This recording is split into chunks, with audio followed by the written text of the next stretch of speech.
High gas, আমার 43 number ব্লগে আপনাদের ওয়েলকাম গ্যাস। আজকে যাচ্ছি আমি কেরানীগঞ্জে। আর কেরানীগঞ্জে যাওয়ার আগে আমি প্রথমে যাই পঞ্চগড়িতে, কারণ ওইখানে দুটো ফ্রেন্ডের সাথে আজকে আমি কেরানীগঞ্জ যাব। আর ওইদিকে অনেক দিন থেকে যাওয়ার প্ল্যান ছিল। আর কেরানীগঞ্জ নারায়ণগঞ্জ একদম পাশাপাশি জেলা, আপনি শুধুমাত্র 5 টাকা দিয়ে নদী পার হয়ে কেরানীগঞ্জ যেতে পারবেন। এইটা হচ্ছে বুড়িগঙ্গা নদী। আপনি এই নদী পার হয়ে ওই পার গেলে আপনি চলে যাবেন কেরানীগঞ্জে।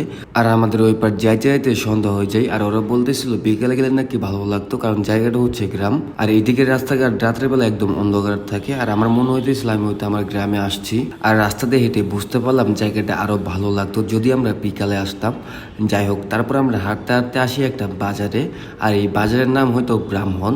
আর ব্রাহ্মণ হওয়ার কারণ হচ্ছে এখানে সব হিন্দুরা থাকে। আর আমার বন্ধুও বলছিল এই এলাকার নাম নাকি ব্রাহ্মণ। তারপর আমরা এই বাজারের বিখ্যাত মালাই চা খাই। আর এই চা খেতে আমাদের 10 মিনিট দাঁড়ায় থাকতে হয়েছিল, কারণ এই চা অনেকেই খেতে আসে। তারপর আমরা চা খেয়ে এদিক দিয়ে হাঁটাহাঁটি করে দেখলাম এদিকে কিছু রেস্টুরেন্ট আছে, আর সবগুলাই বাঁশের তৈরি। তারপর সেখান থেকে তাড়াহুড়ো করে একটা রিক্সা নিয়ে আমরা চলে আসি ফতুল্লা ঘাটে, কারণ ফতুল্লাতে আমার বন্ধুর ফিউচার ওয়াইফ ওয়েট করতেছিল।